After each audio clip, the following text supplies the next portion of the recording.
Guys, here is a number I need you to hold on to before we even get started. Over 88,000 trucking jobs have been cut in the United States since 2022. 88,000.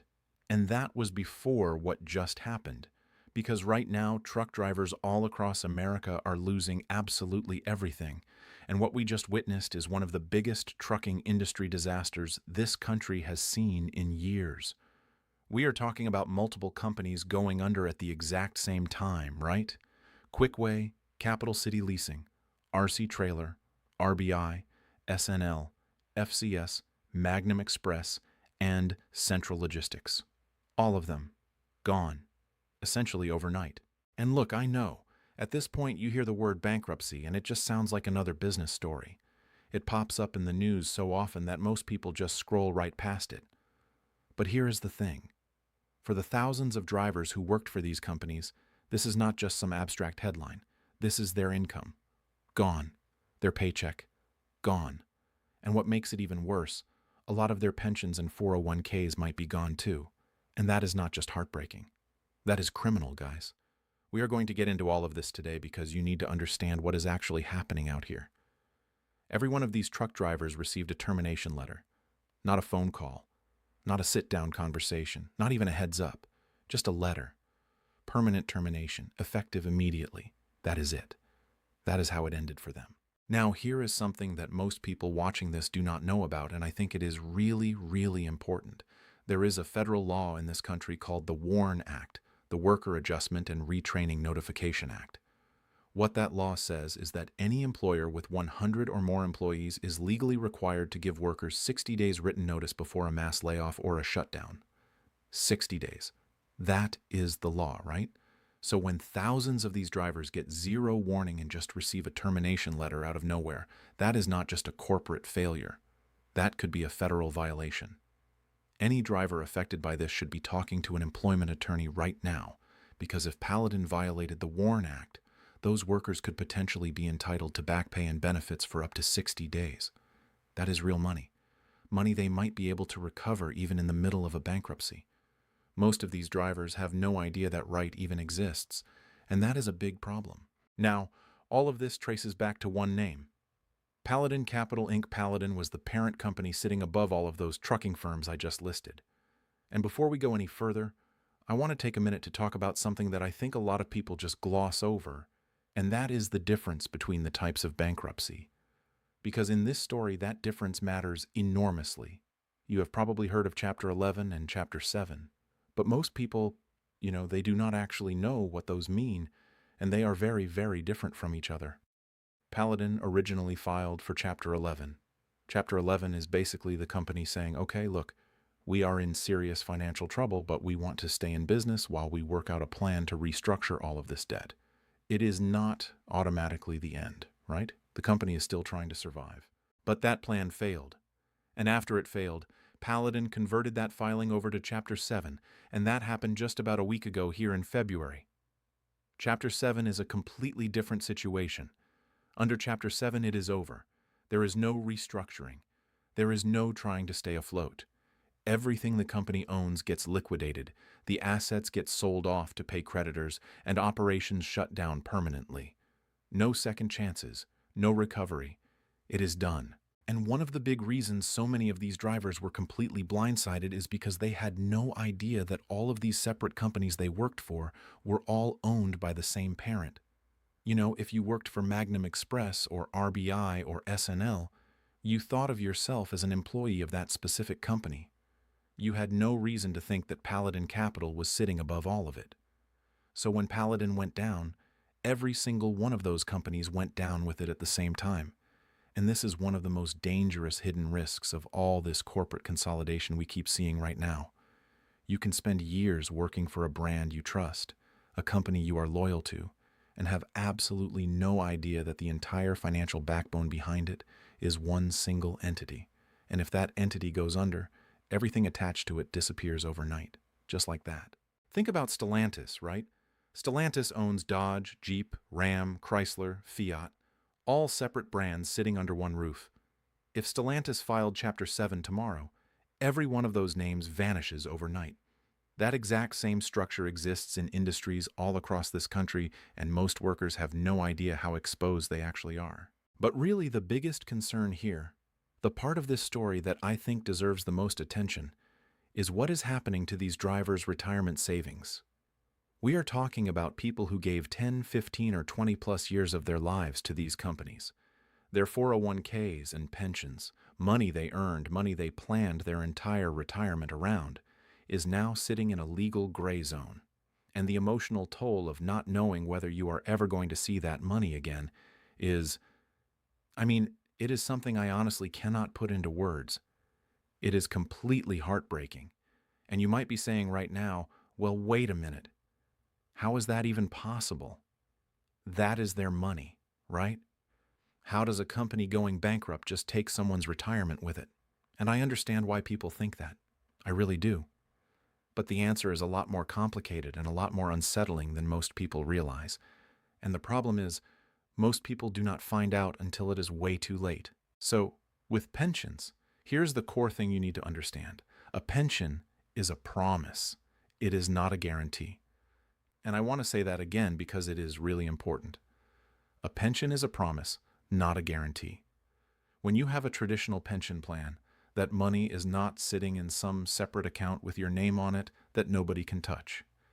It gets pooled into one big fund that the company manages and is responsible for keeping funded over time. The whole thing runs on the assumption that the business keeps generating revenue and honors that obligation. It sounds great on paper, right? But when the business collapses, that promise becomes a giant question mark. The company might need to raid that pension pool just to pay off creditors, and you could walk away with nothing. And look, this is not some rare edge case. I have watched this play out over and over again for years.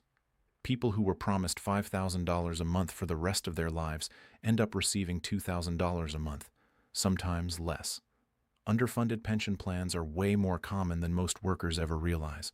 A lot of these corporate pensions were never fully funded to begin with. The company just assumed future profits would eventually cover everything. And when the profits stop, that assumption completely falls apart.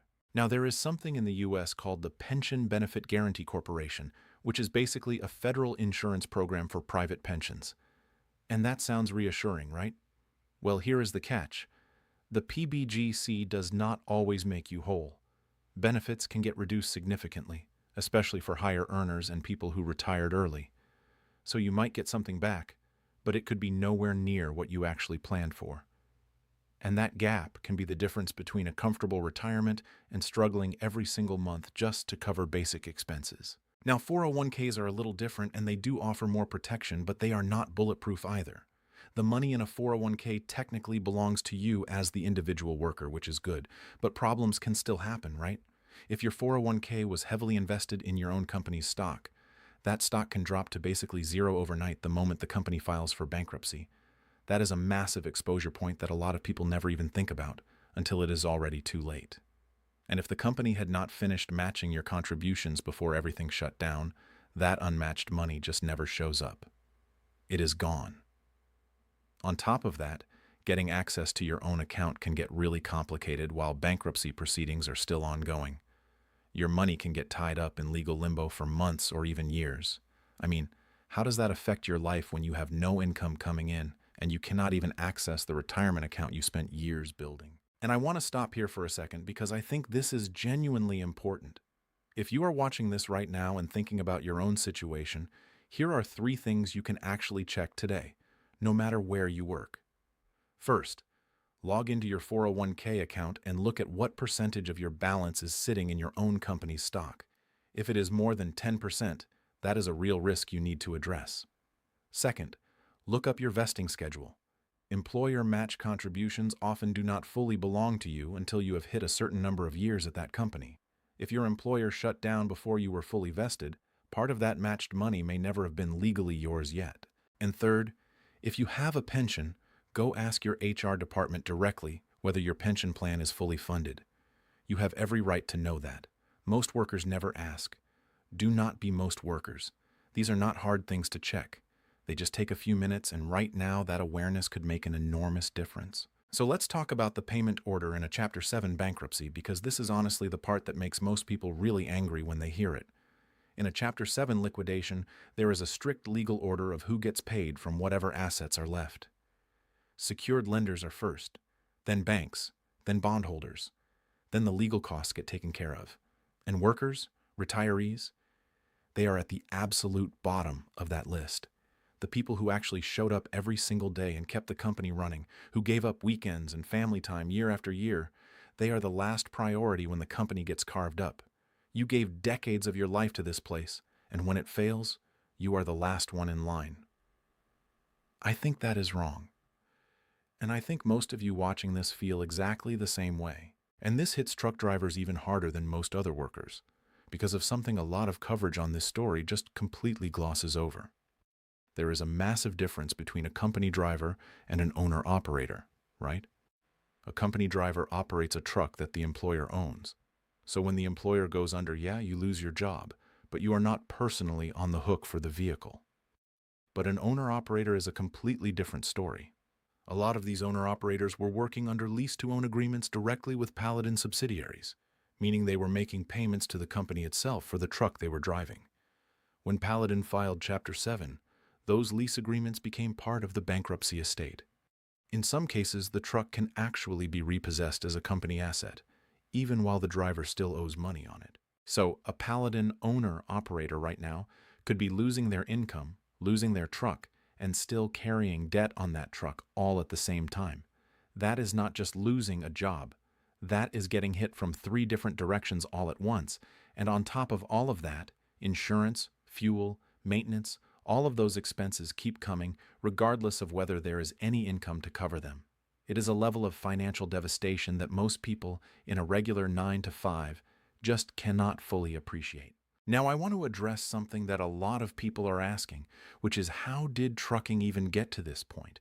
And the answer really does matter, because what happened with Paladin was not some random event. It was a slow collapse that had been building for years. The trucking industry has been stuck in what analysts call a freight recession since 2022. After the pandemic-era shipping boom sent freight rates through the roof, the market corrected hard. Rates collapsed. All that extra capacity that carriers added during the good years suddenly had nowhere to go.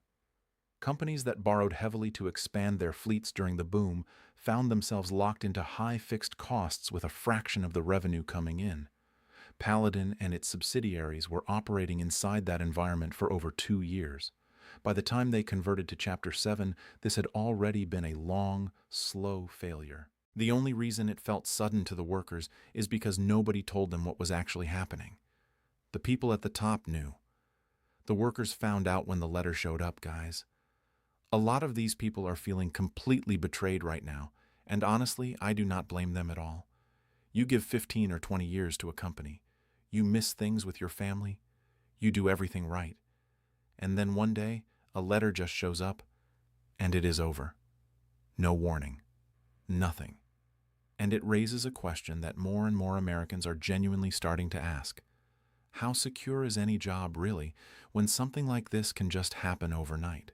And here is the thing I really want you to take away before we move into what is happening in farming. These are not 2 separate problems in 2 separate parts of the economy. They are the same problem showing up in 2 different industries at the same time. Both trucking and farming are being crushed by the exact same 2 forces, costs that will not come down and revenue that will not go up. Inflation locked in higher operating expenses across the board. Interest rates made debt more expensive to carry, and the people running businesses in both of these industries are absorbing pressure from both directions simultaneously. That is the common thread running through all of this right now. Because the farming industry is heading toward its own breaking point right now, and the numbers coming out are genuinely alarming, farmers actually have their own specific type of bankruptcy called Chapter 12, and it was created specifically for family farms, because farming operates under a completely different financial reality than a regular business. Income is seasonal, right? You might get paid once or twice a year. One bad weather event can wipe out an entire year of work. Input costs are high and unpredictable. Chapter 12 accounts for all of that and allows farmers to keep operating while they work through a structured debt repayment plan, typically over 3 to 5 years, with payments adjusted to what the farm can realistically generate. But here is what should really concern everybody watching this. Chapter 12. Bankruptcy filings went up for the second year in a row in 2025. There were 315 filings. That is a 46% increase over 2024. The Midwest was hit the hardest, which makes sense because that is the heart of American agriculture. The Southeast came in second. These are regions that depend heavily on commodity crops, and those crops have been losing money year after year. Rice farmers right now are looking at an average loss of $200 per acre. $200 per acre. And here is something that most media coverage is just completely ignoring when they talk about the farm crisis. American farmers who grow commodity crops for export, particularly soybeans and corn, are getting squeezed by retaliatory tariffs right now. China, which is one of the biggest buyers of American agricultural exports, has specifically targeted soybeans and pork in its retaliatory trade measures. So when those export markets shrink, domestic supply builds up, commodity prices fall even further, and the farmer gets hit on both ends at once. Rising costs on one side, falling revenue on the other. There is no easy math fix for that. And there is nothing on the horizon that changes it quickly. Fuel, fertilizer, equipment, and labor costs have all climbed significantly, while commodity prices have stayed weak. And that combination is what is driving more and more farms to the breaking point right now. And then look at what is happening state by state, because these numbers are really something. Arkansas is leading the entire country right now in farming bankruptcies.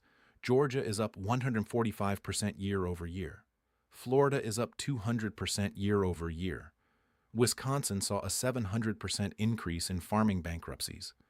Minnesota up 300%. Iowa up 220%. Missouri up 167%. This is not a regional problem. This is a nationwide pattern, and it is accelerating fast. The total farm debt in this country is projected to hit $624 billion this year.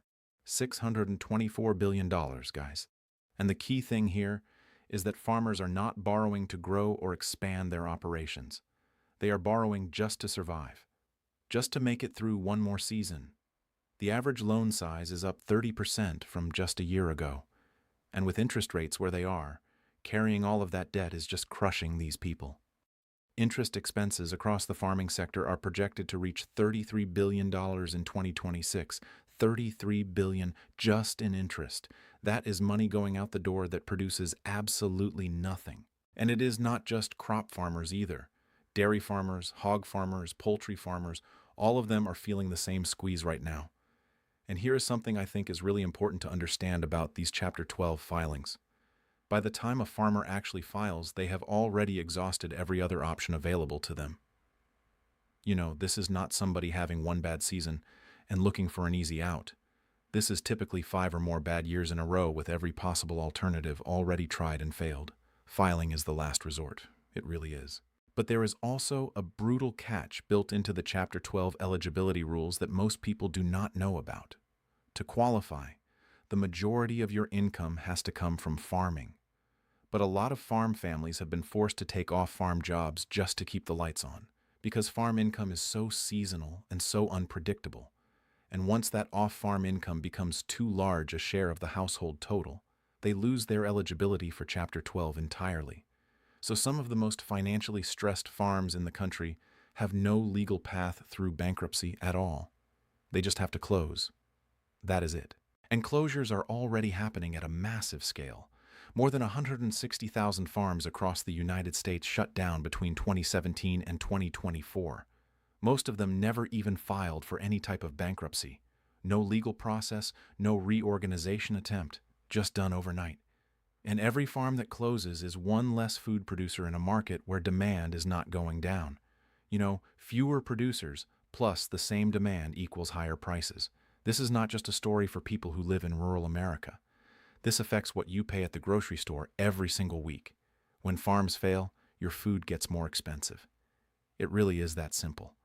And 2026 is now projected to be the 4th straight year of declining farm income. 4 years in a row. There is no meaningful relief on the horizon that I can see. More borrowing is coming. more bankruptcies are coming, and more pressure is going to land on the farms that are still standing. So let me just go over what each of these bankruptcy chapters actually means one more time, because I think it is important for everybody to understand the differences, right? Chapter 7 is basically game over. The business shuts down permanently. Everything gets liquidated and sold off. Secured creditors get paid first. Workers and retirees are last in line. Shareholders get nothing. No restructuring, no continuation, no comeback.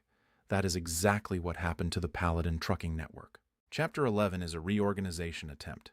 The company stays open while it works through a court-supervised plan to restructure its debt and get back to profitability. Usually involves layoffs, cost cuts, renegotiating contracts and leases, selling off parts of the business.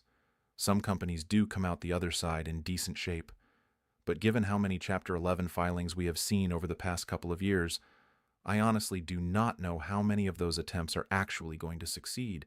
And remember, Paladin started with Chapter 11. They tried. It did not work. They still ended up in Chapter 7. Filing for Chapter 11 is not a guarantee of survival. It is just an attempt at one.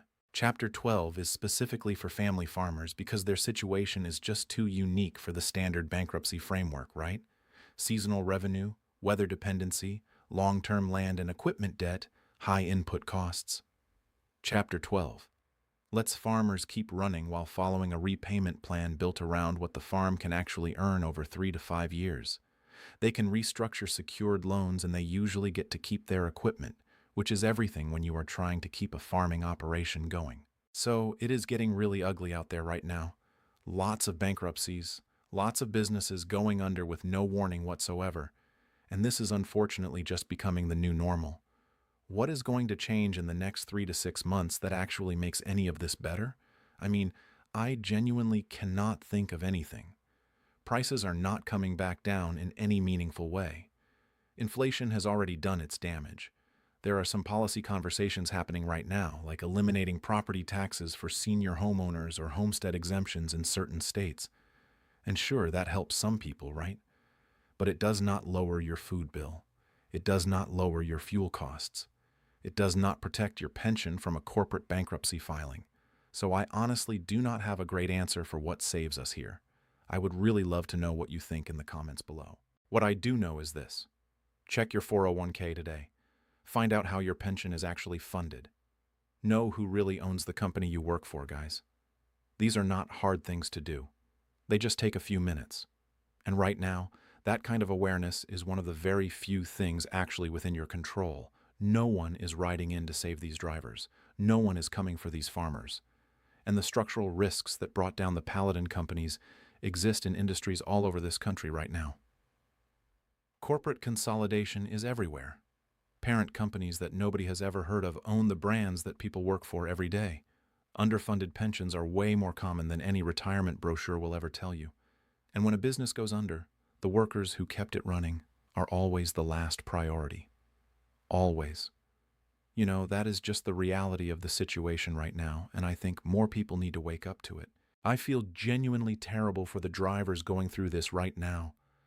I feel terrible for these farmers. I take no pleasure in reporting on any of this. But you need to know what is actually happening out there, because this could just be the beginning. Make sure you are subscribed to the Miller Report so you do not miss what is coming. Drop a comment and tell me what you think needs to change. And if you are not ready to stop watching, my next video is on the screen right now. I will see you there.